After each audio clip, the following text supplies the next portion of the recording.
Listo, muy buenas noches con todos y cada uno de los presentes. Es un gusto compartir estos espacios cada semana en Periodismo en Llamas para poder consideración de ustedes, querida audiencia, de estos temas de interés nacional, para los cuales siempre tratamos de fomentar espacios de acción política para tratar de comprender qué es lo que está pasando en el país, ya sea en el plano nacional, tanto en el plano internacional.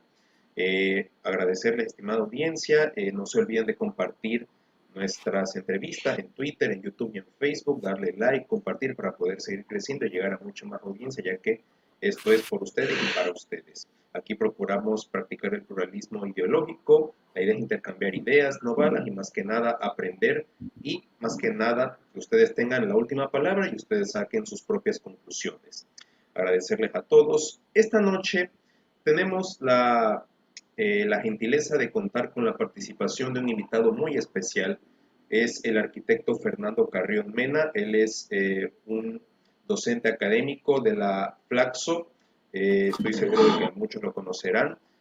También es muy conocedor de los temas tanto arquitectónicos, de los temas urbanísticos, políticos, sociológicos, económicos, etcétera, en la cual he tenido la oportunidad de seguirlo en las entrevistas que da en los medios de comunicación y también es conferencista, también ha publicado muchos estudios y proyectos relacionados al ámbito arquitectónico, al ámbito de política pública, etcétera, etcétera.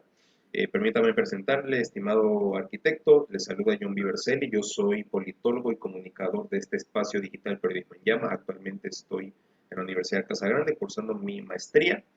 Espero, Dios mediante, al final del año conseguir ya mi título y poder ejercer mi profesión. Tengo 21 años y bueno, qué gusto compartir el panel con usted y le doy paso para que pueda presentarse a la audiencia. Qué gusto tenerle. La señora le escucha. Muy buenas noches. ¿Cómo le va? No, muchísimas gracias, John, por la invitación. Para mí es más bien el honor poder estar en esta noche conversando con ustedes. Así que muchísimas gracias y un saludo a la audiencia. A usted, estimado arquitecto, y de nuevo agradecerle por aceptar nuestra invitación. A ver, esta noche quisiera abordar con usted varios temas, estimado arquitecto, que sin duda algunas están en el debate público y están, sin duda algunas, hay que analizarlo con lupa y más que nada comprender qué es lo que está pasando. Quiero empezar con el ámbito nacional, estimado arquitecto, y es sobre la crisis que enfrenta a esta hora los municipios tanto de Guayaquil y de Quito.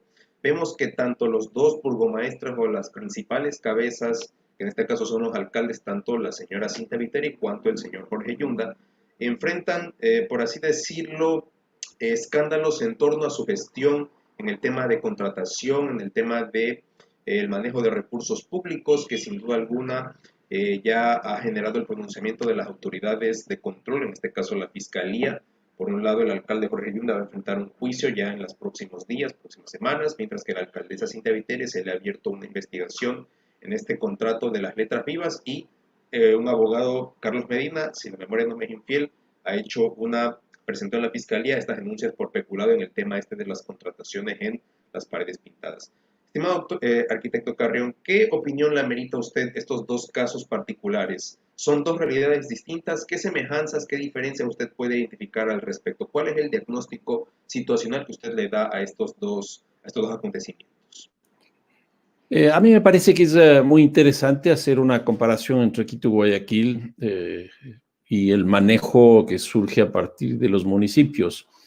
En el caso de Guayaquil, nosotros tenemos la llegada del ingeniero León Febres Cordero en el año 92 a la alcaldía, y desde ese momento para acá, esto es 29 años, ha sido un solo partido político el que ha gobernado esa ciudad, con 3 alcaldes distintos. En el caso de Quito, solo en este siglo, es decir, 20 y un poco más de años, lo que hemos tenido son 5 alcaldes de 5 partidos políticos distintos. Esto es un punto de partida que me parece importante porque Guayaquil ha logrado construir un proyecto de ciudad. Uno puede tener diferencias respecto del mismo, pero uno lo identifica relativamente de forma clara en su modelo de gestión, en el tipo de obras que hace, en fin. Y en el caso de Quito, pues no hay un proyecto de ciudad porque cada 4 años viene un nuevo alcalde con una nueva propuesta y eso hace que sea prácticamente imposible. Entonces, ese es un punto de partida que me parece interesante. La segunda cosa es que en las elecciones del 2019, y ya nos vamos acercando al tema principal, Cynthia Viteri gana las elecciones con un 54% de votación, que fue de las más altas en el país, pero paradójicamente de las más bajas en Guayaquil desde que llegó Félix Cordero. Y el caso de Jorge Yunda llega a la alcaldía con 21.35%. Es decir, llega sin una legitimidad política importante, porque eso significa que alrededor del 80% de la población no votó por él. Y una cosa más, comparativamente entre los dos casos, Jorge Yundas llega a la alcaldía con un partido de alquiler, como se denomina, porque él no tenía una estructura política atrás y se presentó con una organización que no tiene trayectoria, etcétera, sino que simplemente pues está ahí y le significó pues el apoyo para la alcaldía. En el caso de Cynthia Viteri, yo creo que la cosa es totalmente distinta. Tiene una estructura política, el Partido Social Cristiano, que Guayaquil ha sido su bastión electoral, y eso también le da una situación totalmente distinta. Otra cuestión comparativa, Jorge Yunda, por esta misma razón de entrar sin una estructura política, gana la alcaldía, pero llega al consejo solo con 3 concejales, de 21 concejales. En el caso de Guayaquil, la cosa es distinta. Guayaquil no tiene 21 concejales, tiene 15, y yo no encuentro la explicación de por qué Quito tiene más concejales, 6 más, con una diferencia de población que existe entre Quito y Guayaquil que es prácticamente nula. Tienen más o menos la misma votación y yo no entiendo por qué Quito tiene 6 más. Cynthia Viteri llega a la alcaldía, como decía, con el 54%, pero llega con una mayoría de concejales del consejo, que ahí también hay una diferencia sustancial. Pero también aquí hay algo parecido que tienen los dos. El caso de Jorge Yunda gana la alcaldía de Quito, y todavía no se posiciona y empiezan a aparecer un conjunto de memes fundamentalmente racistas. ¿Y por qué esto? Porque Jorge Yunda es el primer alcalde de Quito de extracción popular. Es un migrante de Huano que llega a Quito, al centro histórico, a la zona de San Roque, y ahí empieza a construir su vínculo con la ciudad y es un migrante campesino y llega a ser alcalde de la ciudad. Entonces, como decía, llega a ser alcalde e inmediatamente los memes racistas se hacen presentes. En el caso de Cynthia Viteri, yo creo que es más bien no la condición esta étnica o extracción popular, sino el machismo que tenemos en nuestras sociedades. Entonces, yo creo que eso también, en el caso de ella, tiene una presencia importante. Guayaquil, si bien había tenido alcaldesas, pero hace mucho tiempo, y ella asume la alcaldía. Ahora, entramos ya a los 2 años de la gestión de los dos, y ahí aparecen pues algunas denuncias en el sistema judicial. En el caso del alcalde Yunda, principalmente se presentan por el tema de los tests, de los exámenes del COVID, que aparentemente no eran los que deberían estar, es decir, no eran PCR explícitamente, sino de una sensibilidad menor. Y que eso le significaría al Estado, es decir, al municipio, una pérdida de más o menos $4 millones. En otras palabras, no es que el alcalde de Quito pues, se hizo de esos recursos, sino que el Estado perdió esos recursos. Y en el caso de Cynthia Viteri, pues hay 2 líneas ahí. Uno, esto de letras vivas, que surge a partir de la denuncia de algunos intelectuales que el Departamento de Cultura, la Secretaría de Cultura del municipio de Guayaquil, utiliza sus frases sin siquiera pedirles permiso y tampoco de pagarles los derechos de autor que les correspondían. Y ahí se descubre unos egresos de alrededor de $400,000, donde la alcaldesa tampoco tiene nada que ver, sino que estaría inscrito principalmente en ese departamento. Paralelamente también aparecen otras denuncias sobre el tema de limpieza, aseo, tratamiento del espacio público, y se hace una comparación de los 20 millones de dólares que aparentemente costaría esa inversión con los 8 y un poco más que se había hecho en la época de Jaime Nebot. Esto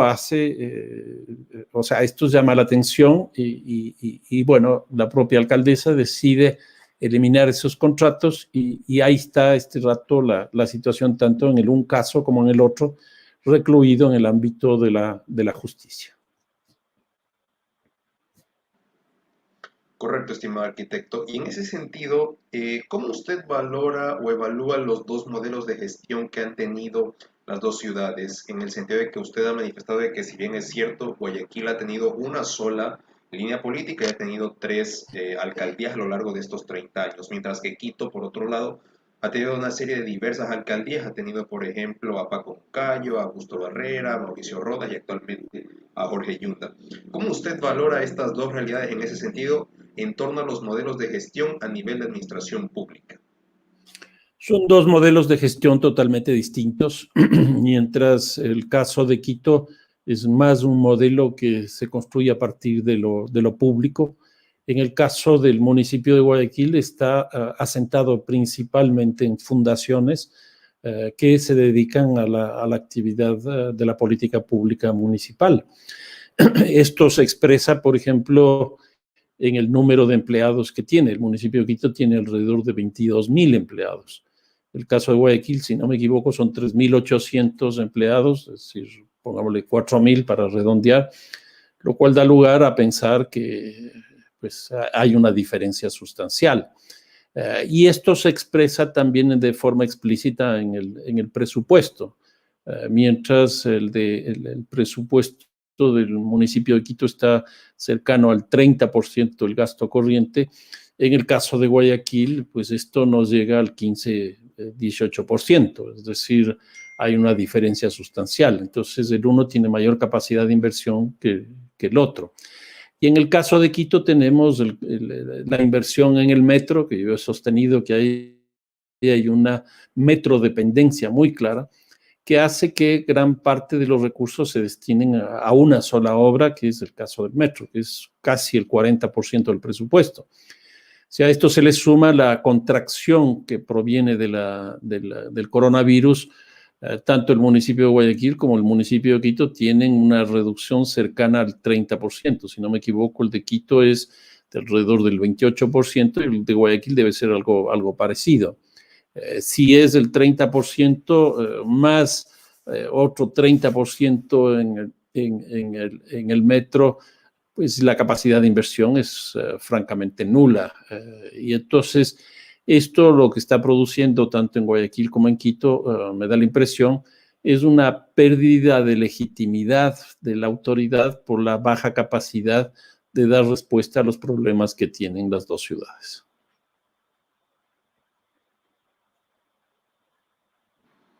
Y en ese sentido, estimado arquitecto, ¿cómo usted valora, por ejemplo, los grados de legitimidad que han tenido las dos autoridades? En estos tiempos, o sea, si bien es cierto, las dos autoridades enfrentan un proceso ya, a ver, todo está en el limbo, o sea, todo es incierto, pero ¿usted cree que de alguna manera se resuelven las problemáticas de las dos ciudades con la remoción de las dos cabezas en en ambos municipios? ¿Resuelve eso los problemas que tienen actualmente las dos ciudades o qué hay que profundizar ahí? ¿Cómo hay que entender esto?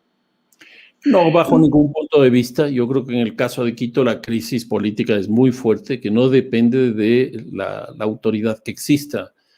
Y en el caso de Guayaquil, esto mismo que decía de la cuestión presupuestaria, que serían las dos ciudades que tienen ese problema, si la capacidad de inversión que tendrían no se va a modificar con el hecho de que salgan las dos autoridades. Ahora, lo que sí puede ocurrir en el caso de Guayaquil es que tambalee de alguna manera este proyecto de ciudad que le decía hace un momento. ¿Por qué esto? Porque hemos tenido, como decíamos, 3 alcaldes de una misma tienda política y no sé si es que habría la posibilidad de un cuarto alcalde o la reelección de la propia Cynthia Viteri dentro de 2 años, con lo cual pues tambalearía el proyecto Guayaquil, que ha sido pues sostenido en el tiempo casi 30 años, que es una cosa realmente interesante. Y entonces aquí viene la diferencia también de una ciudad y la otra, y es el peso que tiene el Partido Social Cristiano en Guayaquil para no perder justamente esa hegemonía. En el caso de Quito no hay un partido político atrás que tambalee su presencia, sino simplemente sale Jorge Yunda y sale Jorge Yunda. En el caso de Cynthia Viteri, si finalmente eso ocurre, pues ahí sería una crisis también dentro del Partido Social Cristiano, porque habrá que ver si su reemplazo pues finalmente termina representando al partido, y no solo representando al partido, sino representando a este proyecto que debería tener legitimidad en la ciudad. Yo en eso pienso que probablemente estemos ya en los estertores, por decirlo de alguna manera, de ese proyecto, porque me da la impresión que si es que Cynthia Viteri queda, va a quedar bastante maltrecha, o si ella sale, la próxima figura tendría solo 2 años para poder legitimarse. Y una tercera, no veo en el Partido Social Cristiano una figura de una dimensión relativamente importante como para poder sostener ese proyecto. Correcto, estimado arquitecto. Ahora pasemos al plano de coyuntura más nacional en el sentido de la transición y el gabinete de Guillermo Lasso o del presidente electo. ¿Cuál es la lectura suya respecto a la transición y al gabinete del presidente electo? Vemos que a estas horas ya hizo público el nombramiento del ministro de Economía y Finanzas para su gestión. Es el economista Simón Cueva. Ya ha generado algunas lecturas. También anunció hace un par de semanas el Frente Social, en la cual hubieron reacciones positivas, como por ejemplo el nombramiento de Maya Montaño en la cartera de Inclusión Económica y Social, la ministra Brown en la cartera de Educación, la de Jimena Garzón en la cartera de Salud, Sebastián Palacios en la cartera de Deporte, y así una serie de nombramientos que con el paso de esta semana se irán concretando. ¿Cómo usted ve las carteras fuertes, estimado arquitecto? Ya vemos la de finanzas. ¿Cómo usted vería la de gobierno, la de defensa, la de energía, la de relaciones exteriores, etcétera? ¿Cómo lo valora usted el tema de las carteras y el gabinete del presidente electo? Bueno, lo que tenemos hasta ahora, y me pareció muy interesante eso de presentar el Frente Social con el gabinete completo, porque da la posibilidad de entender cómo está pasando o transitando, llamarlo así, la propuesta de la campaña electoral del encuentro hacia hacia la estrategia ya de gobierno del encuentro. O sea, un cambio del encuentro en la campaña al encuentro en el gobierno propiamente dicho.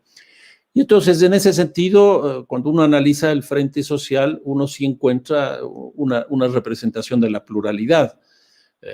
¿Por qué? Porque hay más mujeres que hombres, eso me parece interesante. Hay una representación minoritaria, pero representación al fin de afrodescendiente, el caso de Maya Montaño, una mujer que, bueno, el pueblo ecuatoriano la conoce bien y tiene buena aceptación.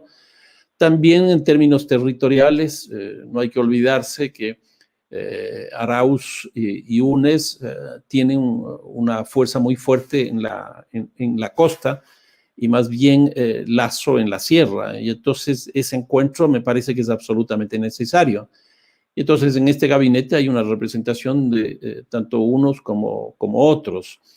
Ahora, claro, empiezan a aparecer ya miembros del gabinete de forma aislada. El caso de Simón Cueva, que es un académico y un economista que tiene mucho recorrido, mucho conocimiento de la economía nacional. Y me parece que puede ser interesante también. No es una persona que políticamente se haya desgastado con la economía, sino que más bien es una persona que es reconocida como un economista interesante. Entonces, en ese sentido yo veo bien. Ahora, faltan los otros miembros del gabinete que son claves, como el Ministerio de la Política, que ya se oyen nombres, pero debería ya estar nombrado, porque ese ministro, que supongo que va a ser, además, es el que tiene que estar manejando lo que ocurre en el Parlamento, en la Asamblea. Y no solo eso, sino tener ya la guía política de lo que está detrás de esto, porque hasta ahora el que está asumiendo todo esto es el propio presidente electo Guillermo Lasso. Y me parece que por ahí podría quemarse. En cambio, si ya tiene su ministro de la política, pues la cosa ya es distinta. Nos falta también el ministro de Relaciones Exteriores, que también me hace falta, porque hoy día, por ejemplo, el tema de las vacunas, ya hay un consenso de que hay una diplomacia de las vacunas. Y entonces el canciller, el ministro de Relaciones Exteriores, ya debería estar en esas funciones. El ministro de Defensa me parece que también es otro absolutamente clave. Y el de petróleo, porque esa es la base principal de la economía nuestra. Entonces, yo sí creo que al Frente Social, al ministro de Economía y Finanzas que ya están definidos, sí nos hace falta ya estos otros 3 o 4 que creo que sí sería interesante que ya estén operando en esta transición, porque ya falta muy poco para el 24 de mayo. Pasando del plano ejecutivo a la asamblea. Si bien es cierto, los resultados electorales tanto de la primera vuelta, bueno, de la primera vuelta, daban cuenta de que no hay ninguna mayoría ni absoluta ni calificada a estos momentos en la asamblea que se va a posesionar el 14 de mayo de 2021. Vemos que UNES tiene 49 legisladores, que es la primera minoría. El movimiento creo tiene 12 legisladores, que es la quinta fuerza política. La Izquierda Democrática y el PSC tienen 18. Pachacuti tiene 27. El resto de bancadas plurales suman 13 y así sucesivamente. ¿Cómo usted ve el escenario de la Asamblea Nacional donde evidentemente, pero inevitablemente van a ser necesarios acuerdos políticos? Claro que, como decía Andrés F. Córdoba, en la política ecuatoriana se puede tostar granizo, pero ¿cómo no entender esto como que si fuera transar por debajo de la mesa cuando se necesita en realidad buscar consensos mínimos, como por ejemplo un plan de vacunación, reconciliación nacional, reactivación económica, que son metas o prioridades sumamente importantes, estimado arquitecto? Sí, yo creo que lo de la asamblea no es fácil, no va a ser fácil. El nivel de fragmentación que existe es complicado, son 5 bloques relativamente importantes. El más pequeño de esos 5 bloques es justamente el de Creo, con 12 asambleístas de 137, es decir, que no llega siquiera al 10%. Y entonces poder ahí tener un puente hacia el gobierno nacional no le va a ser fácil. Yo creo que aquí van a haber 2 momentos, como generalmente ocurre. El primero, que es básicamente la denominación de las autoridades de la Asamblea, y aquí me refiero no solo a presidente y vicepresidente, sino a las comisiones, porque todo eso tiene que estar negociándose ahí. Y entonces ahí hay quizás 3 bloques finalmente. Uno, UNES precisamente con 49, la suma de la Izquierda Democrática y Pachacuti, que han logrado ya una alianza, pero es 18 más 27, si no me equivoco, que no le permiten llegar a los 70. Y la tercera fuerza, que es la fuerza que le llevó a Guillermo Lasso a la presidencia, que sumarían pues solo 30 votos. Y entonces hoy día ya ha empezado a moverse eso con fuerza relativamente importante, y la alianza entre Pachacuti y la Izquierda Democrática, aparentemente por dificultades de lograr acuerdos con el Partido Social Cristiano y con Creo, se estarían yendo hacia UNES, que si eso logran, pues ahí sí tienen inmediatamente los 70 votos para constituir la presidencia y vicepresidencia. Pero no va a ser fácil, porque ahí puede producirse una salida de algunos miembros de lado y lado, porque hay miembros de Pachacuti que no quieren saber nada con UNES, y hay a su vez miembros de UNES que no quieren saber nada de Pachacuti. Entonces probablemente Y se en ese llegue a un sentido, estimado acuerdo. arquitecto, disculpe que le interrumpa, ¿quién debe asumir la presidencia de la Asamblea ahí? Porque, como usted bien dice, no va a ser nada fácil integrar las comisiones y las vicepresidencias y presidencias, ya que, por ejemplo, tenemos a un Henry Kronfle del PSC que quiere la presidencia, tenemos a Perina Correa de UNES, tenemos a Salvador Quispe que también quiere la presidencia. Entonces, ¿cómo entender estas reacciones o estos, por así decirlo, acercamientos para tratar de llegar a la presidencia? Yo creo que aquí viene un elemento poderoso del nuevo gobierno de Guillermo Lasso, y es nuevamente lo que señalaba al principio de la idea esta del encuentro.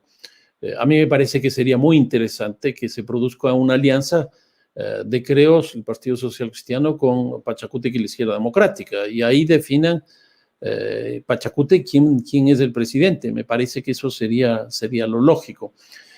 Y espero que pueda llegarse a un entendimiento de ese tipo, pero obviamente que hay intereses de lado y lado y hay falta de compromisos, de confianzas, etcétera, que hacen dudar. Y esto proviene justamente del nivel de fragmentación, como hablábamos hace un rato, que tiene la Asamblea. Porque también los que no están en estos 5 partidos, llamémosles grandes, estos 13, que si bien son también de organizaciones políticas, son relativamente minoritarios, pero van a tener a la hora final pues que tomar decisiones y votar por alguien. Y entonces esos también son un bloque relativamente importante.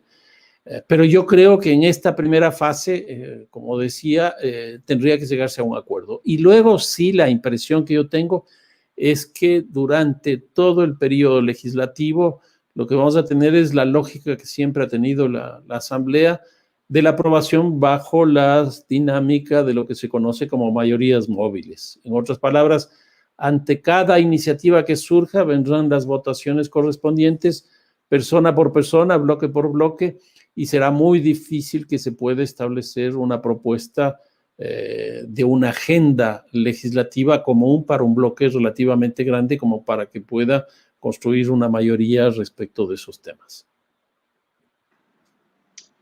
Muy bien, estimado arquitecto. Y antes de pasar al plano internacional para terminar este bloque, ¿cómo lee usted el final de la administración del presidente Lenín Moreno, que vemos que a estas horas, sin duda alguna, ha dado mucho de qué hablar en torno a sus declaraciones en el Foro Internacional por la Democracia en Miami, en la cual ha generado un revuelo político por sus declaraciones, para la redundancia, en torno a su gestión, en la cual, como yo siempre he manifestado en estos espacios, ha habido cero autocrítica, lastimosamente no ha habido un plan de vacunación, se vio el escándalo del ministro de Salud, no ha habido contrapesos, tanto a nivel institucional, no ha habido una especie de planificación económica, ni una generación de ahorro interno o una política que permita resolver las principales problemáticas de la población en torno a estos últimos 4 años, que más bien ha sido de esta retórica popular, que es echarle la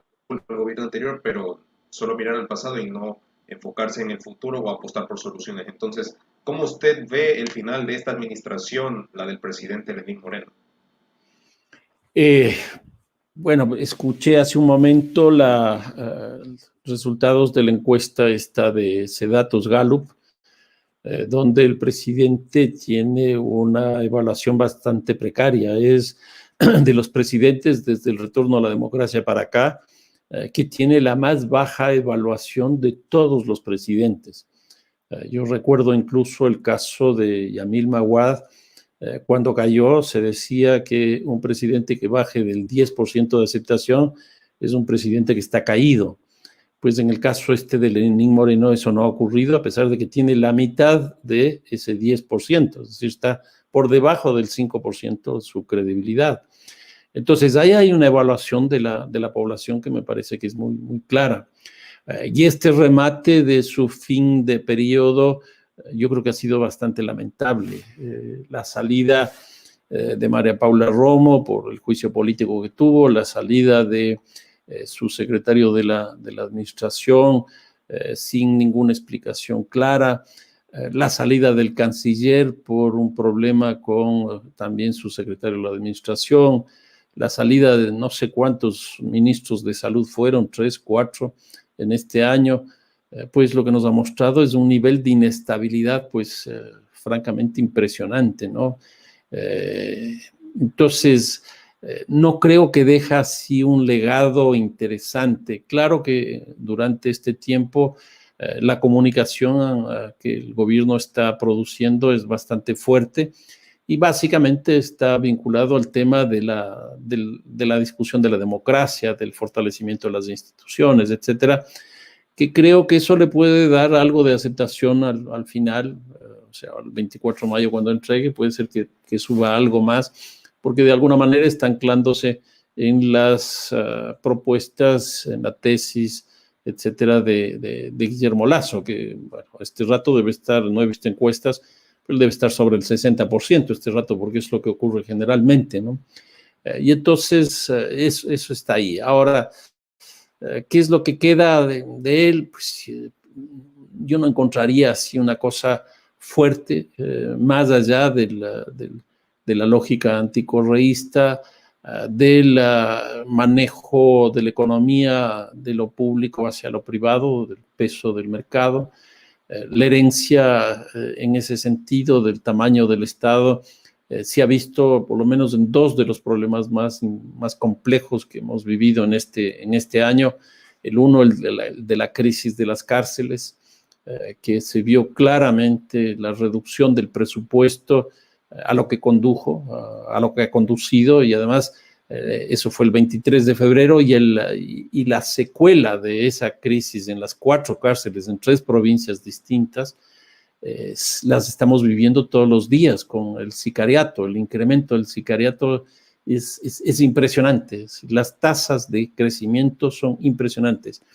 El año pasado nosotros tuvimos alrededor de 1.250 homicidios, y este rato, en este mes, que es el 5º mes, ya tenemos casi 750 homicidios, y de esos 750 homicidios, pues hay un buen grupo que es el sicariato, y eso está inscrito en esta lógica de las cárceles. Y el otro tema, que es exactamente igual, en el sentido de la reducción del presupuesto, es el caso de la salud, que también ha sufrido una merma relativamente importante, y donde el marco institucional del sistema sanitario, pues no sé por qué digo sistema, porque en realidad no hay ningún sistema. Lo que tenemos son un conjunto de hospitales, clínicas, que cada uno opera por su lado. Claro, esto no es exclusivamente una situación de este gobierno, sino es una herencia, donde, por ejemplo, en el tema de la seguridad social, tenemos uno para la policía, otro para las Fuerzas Armadas y otro para la ciudadanía en general, que tienen sus propios sistemas sanitarios, pero ninguno de esos está relacionado entre ellos. Y luego los que tiene el Ministerio de Salud, los que están en manos privadas, y los que están en manos de la beneficencia con altísimo subsidio estatal. Entonces yo creo que el presidente Moreno no termina bien, no termina bien. Probablemente con el paso del tiempo algo mejore su evaluación, pero la evaluación que acaba de hacer Gallup y Cedatos claramente es absolutamente desfavorable para él. Correcto, estimado doctor. Y ahora sí, pasando al plano internacional. A esta hora Colombia sufre uno de los episodios más violentos de su historia. Según el último reporte que sacó Alerta 24 News, daba cuenta de que hay 20 muertos, más de 800 heridos, más de 80 desaparecidos en torno a este paro nacional que hay en el país vecino, luego de que el presidente Iván Duque haya manifestado esta reforma tributaria que él tildó de ley de solidaridad sostenible, que ya la retiró tras las protestas, pero vemos que todavía sigue en las calles el pueblo protestándose por no solamente las medidas económicas, sino que ahora ha pedido la renuncia del propio presidente. También hemos visto a estas horas de que el ministro de Economía y Finanzas ha renunciado, también le piden la renuncia al ministro de Defensa. Y esta mañana le escuchaba a Juan Pazimiño en una entrevista que él decía de que esto es producto de el modelo de desarrollo empresarial que ha venido sosteniendo Colombia a lo largo de varias décadas, y que ha sido el resultado de una serie de administraciones que han mantenido la misma línea, pero no han habido resultados como por ejemplo en reducir la desigualdad, la pobreza, el tema de las condiciones sociales, etcétera. Entonces, ¿cómo usted lee o cuál es su lectura en torno a lo que está pasando en Colombia y en América Latina en general?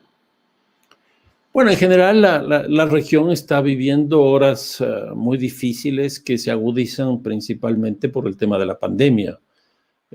No hay que olvidarse que estamos ya casi 2 años encerrados, lo cual genera una contracción de oferta, una contracción de demanda, una contracción del mercado externo, de importaciones y exportaciones, no hay impuestos que se puedan cobrar, etcétera, etcétera. Entonces, esto hace que la situación crítica sea muy, muy dura.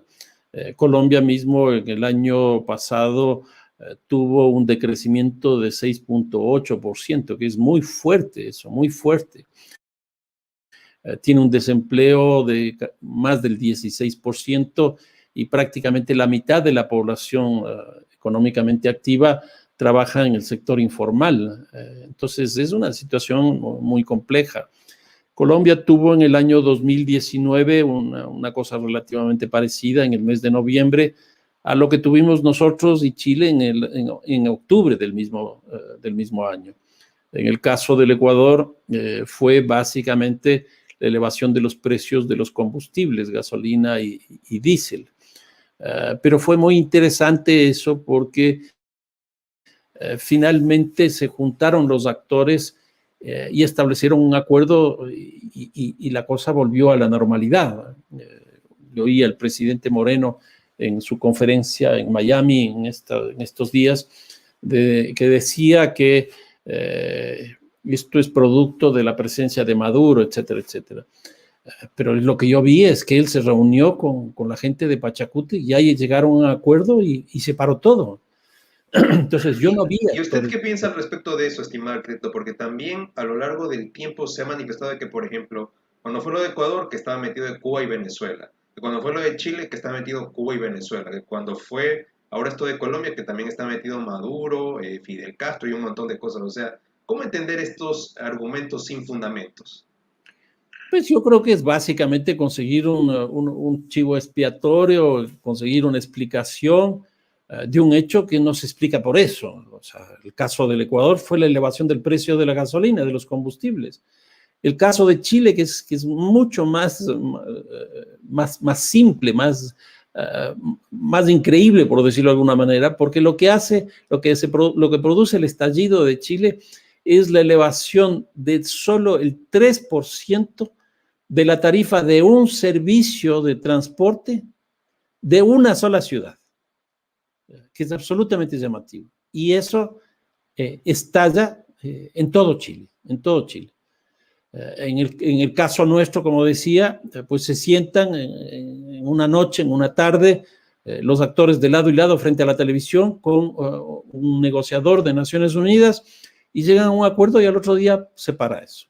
En el caso de Chile, la impresión que yo tengo es que no existe un interlocutor para el presidente Piñera establecer acuerdos y se le va de las manos.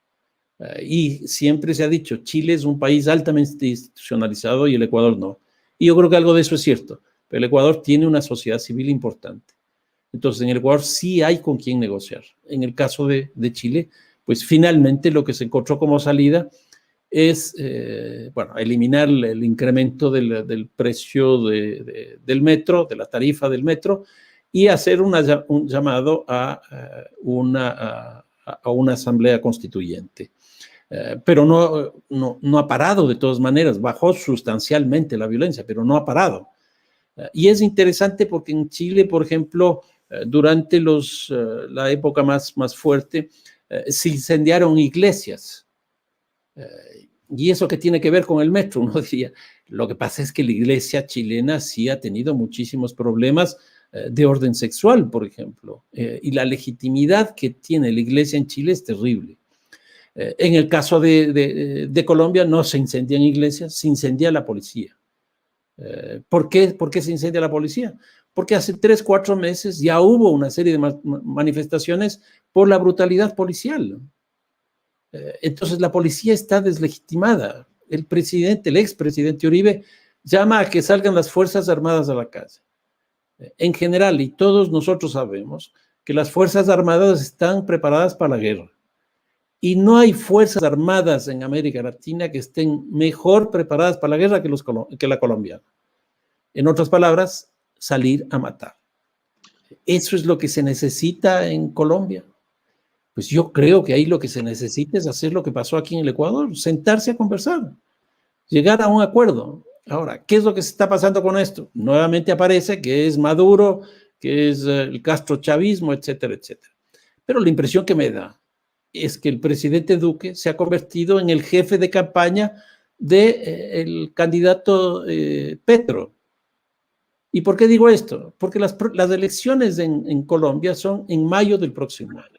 Es decir, ya están en el proceso electoral. Entonces, ¿qué es lo que ha logrado Duque con esto? Es deslegitimar a su tienda política, ¿cómo se llama? Democrático, centro democrático.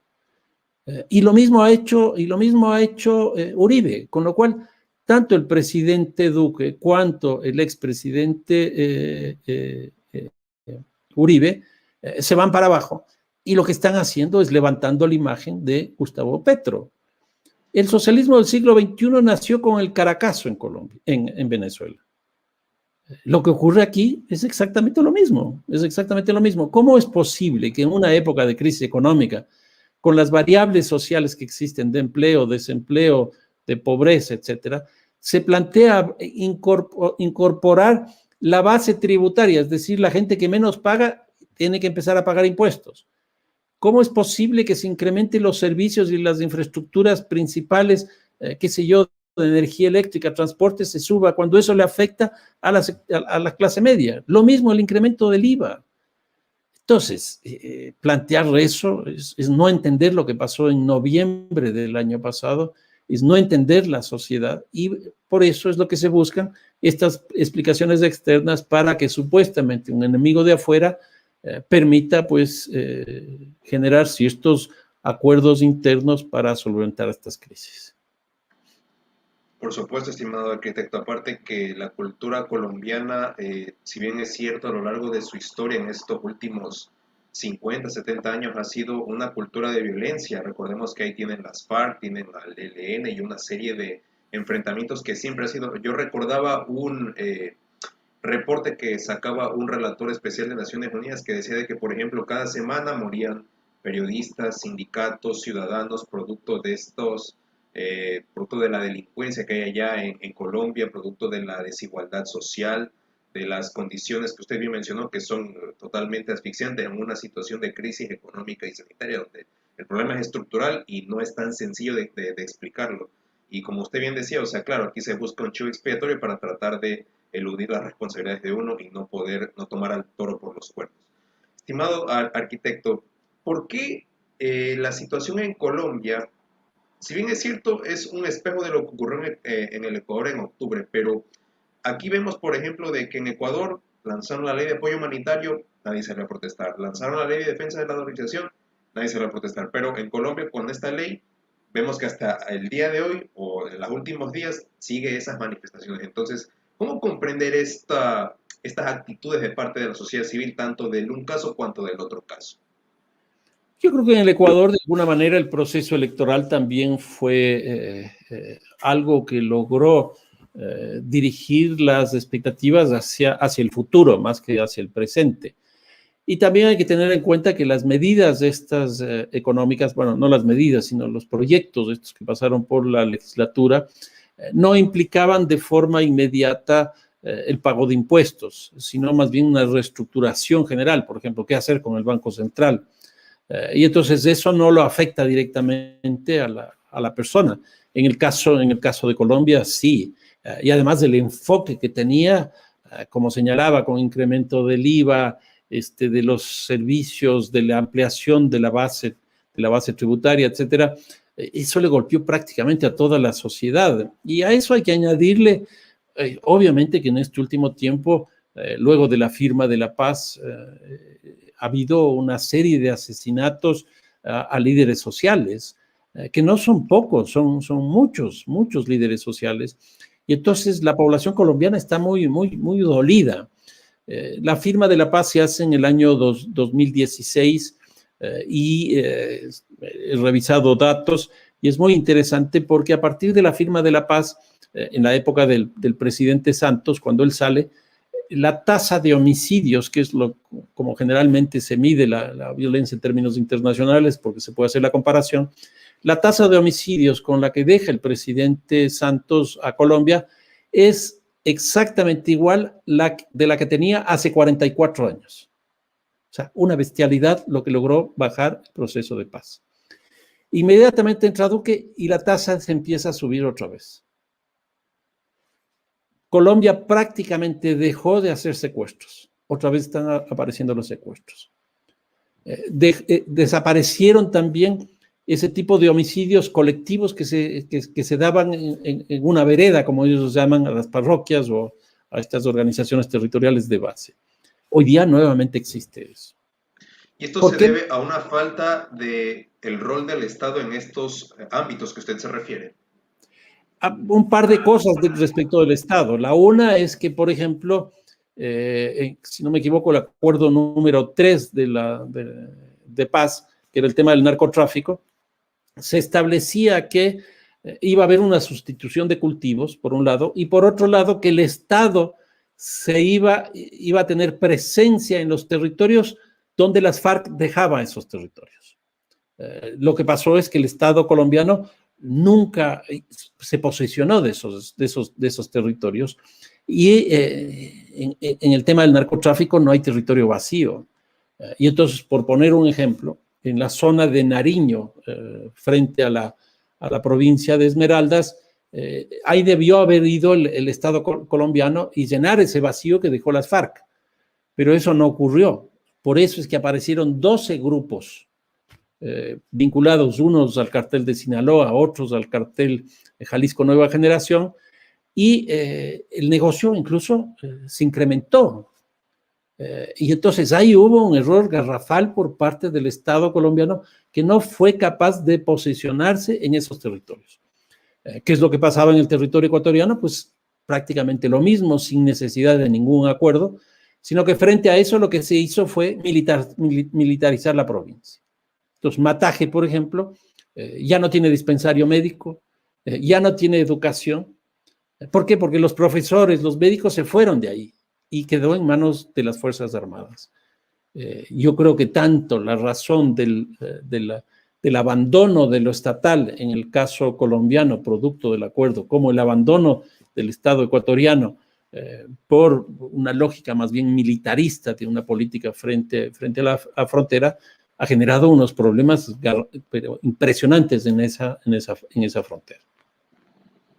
Totalmente. Y para terminar este punto, yo no sé si usted se acuerda, estimado arquitecto, pero cuando ocurrió la crisis carcelaria aquí en el Ecuador, ni corto ni perezoso el presidente de la República en cadena nacional decía de que eso ocurría porque no teníamos la base de Manta. Y así se sumó otra serie de personajes políticos y a una gente en redes sociales que decía que sí, que la base de Manta, la base de Manta. Y yo, sorpresa, nos enteramos de que allá en Colombia tienen 7 bases militares norteamericanas y nos enteramos de que no sirven para nada o han progresado poco o nada. ¿Qué opinión le merita al respecto, estimado arquitecto? Yo he visto cuando se estableció la base de Manta y la impresión que yo tengo es que no se justificaba una cosa de ese tipo por la información exclusiva en términos de violencia y en términos de narcotráfico. Pero ¿qué es lo que ha pasado? Salió la base de Manta de allí y en Colombia se crearon 2 bases militares, con lo cual se llega a la cifra esta de las 7 bases militares. ¿Y qué es lo que ocurre? Pues Colombia hoy día tiene una capacidad de producción de cerca de 2.000 toneladas, son 1.900 toneladas, un poquito menos de 1.900 toneladas. Pero ¿qué es lo que ha pasado frente al Plan Colombia? No solo que hay una evolución respecto de las semillas con las que se trabaja la coca, sino también respecto del procesamiento. Entonces, hoy día el nivel de productividad que existe es mucho más alto. No solo que hoy día están más de 200.000 hectáreas sembradas de coca, sino que eso produce mucho más de lo que existía antes. Entonces... Pablo Escobar, según el reporte que sacó Financial Times a principios de este año. Sí, claro, sí. Exactamente. Entonces, se ve claramente que por ahí no va. Y lo que hemos hecho en este último tiempo en el Ecuador, ya no en Colombia, es tener una política de narcotráfico vinculada principalmente al mercado externo. Por eso es lo que estamos teniendo todos los problemas de estos de sicariato, de homicidios, de alto consumo, etcétera, etcétera. pero no solo que es de comercio externo, sino de comercio por la cuenca del Pacífico hacia los Estados Unidos. Hoy día mismo, la noticia que tenemos es que del aeropuerto de Galápagos salió y va a seguir operando un avión Orión 3, que es el sustituto de la base de Manta. Y entonces ahí está toda una estructura que se ha montado, que llaman la triangulación, el triángulo, etcétera, etcétera. Pero cuando uno ve la información, hay una buena parte de la droga que se va por el Pacífico, pero hay otra buena parte que se va por la cuenca de la Amazonía. Y el Ecuador no trabaja en absoluto nada de la Amazonía. El Brasil es el segundo país de consumo de coca del mundo, de cocaína del mundo, y primero de crack del mundo. Y por el Brasil se va hacia Europa, hacia Asia y hacia Oceanía. Yo sostengo y creo firmemente que todo el tema carcelario, o buena parte del tema carcelario, también tiene mucho que ver con el primer comando de la capital, que tiene su asiento principal en el Brasil. ¿Por qué? Porque nosotros estamos vinculados a eso. Pero cuando nosotros escuchamos a analistas, escuchamos a la policía o escuchamos a los militares, al único que se refieren es a los carteles mexicanos y a la cuenca del Pacífico, porque el resto no existe. Y un agravante que es peor todavía, porque si uno piensa en estos dos mercados externos, el uno por la cuenca del Pacífico y el otro por la cuenca del río Amazonas, no estamos pensando en el mercado interno. Y ahí viene el problema complejo. Más o menos el 18% de la droga que pasa por el país se queda aquí para el consumo interno. Eso es casi 100 toneladas, que es una cantidad impresionantemente alta. Pero nosotros no tenemos una política frente al consumo, no tenemos una política frente al mercado interno, porque todo está dirigido hacia el mercado externo de la cuenca del Pacífico. Correcto, estimado arquitecto. Ya para finalizar, el último tema que quisiera abordar con usted. El 29 de abril la BBC publicó los puntos más importantes del discurso que había dado el presidente de Estados Unidos, Joe Biden, ante el Congreso de los Estados Unidos, en la cual daba cuenta de cómo habían sido sus acciones en los primeros 100 días de su gobierno. Y llamó la atención, por ejemplo, de que en esta nota publicada decía de que el presidente había anunciado un ambicioso proyecto de inversión pública valorado en 4 billones de dólares, en la cual estaba destinado a asistencia social, un plan de familia, un plan de reactivación del empleo para construir infraestructura en carreteras, en puentes, hospitales, etcétera, etcétera, para tratar de reactivar la economía, así como una política para seguir vacunando a la población e incentivos para las pequeñas empresas, las medianas empresas y más que nada incrementar los sueldos a las personas por hora.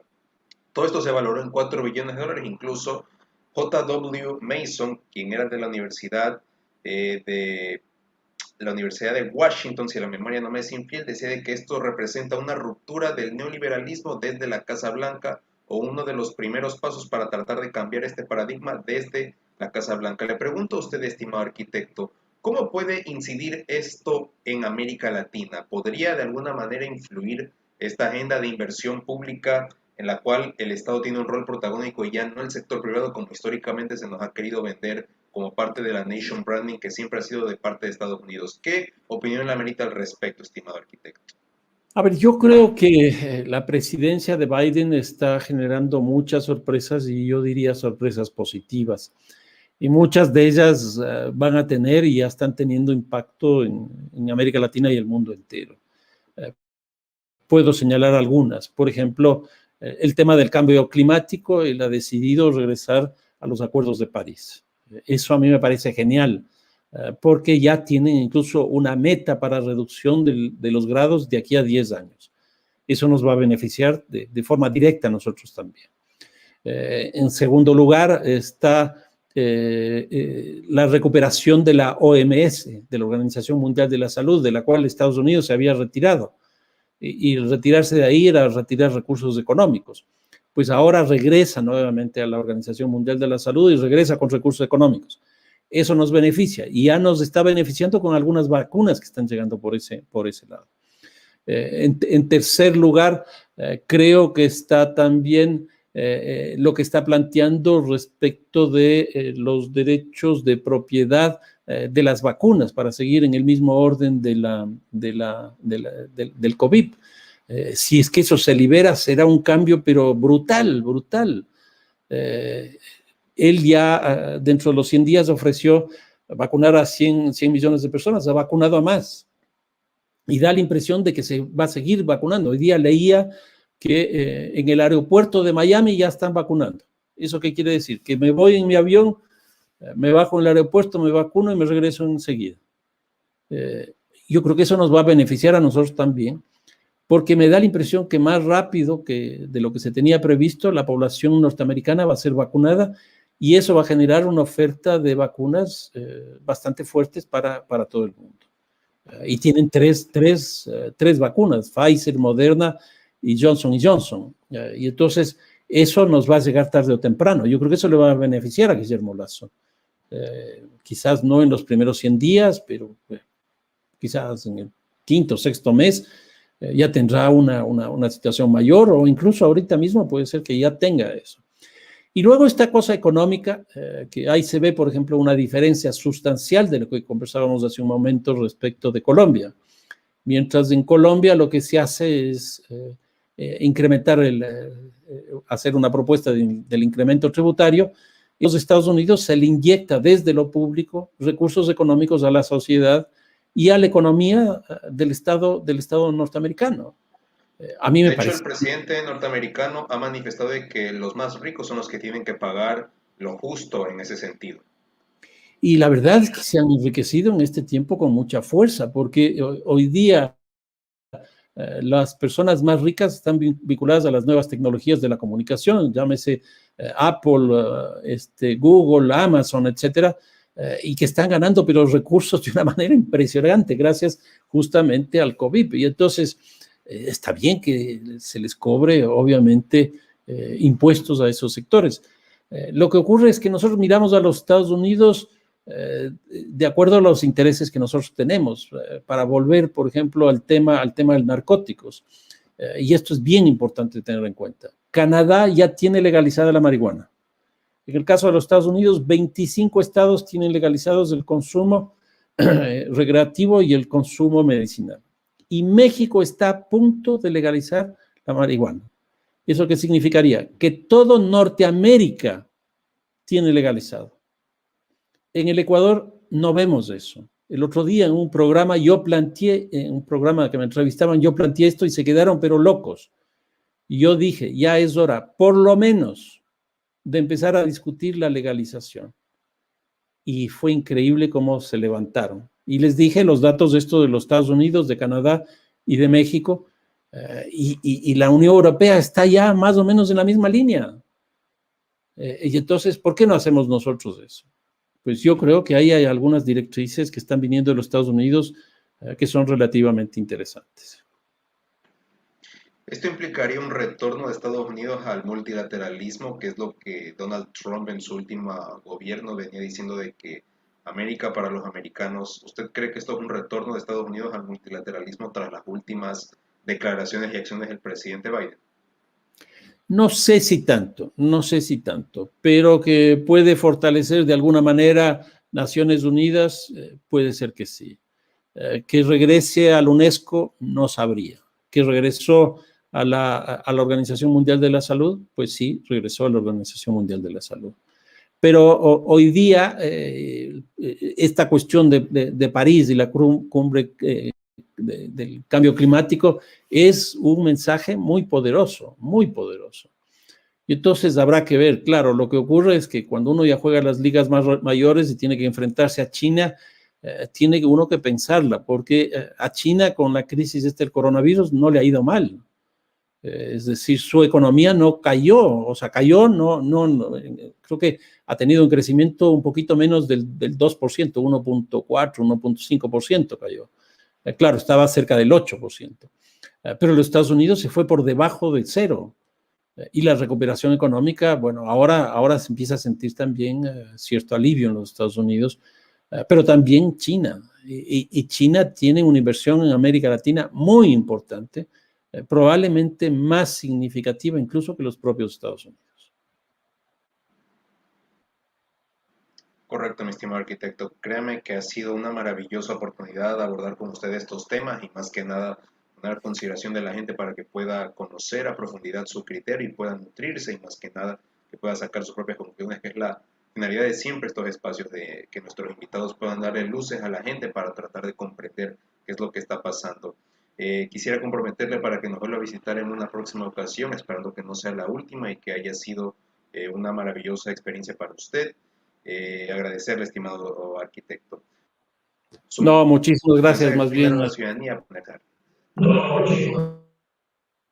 Muchísimas gracias más bien a ustedes por la oportunidad de conversar temas de muchísima actualidad y de muchísima importancia. Así que un fuerte abrazo y espero que sea dentro de poco y podamos hablar incluso de fútbol, ¿no?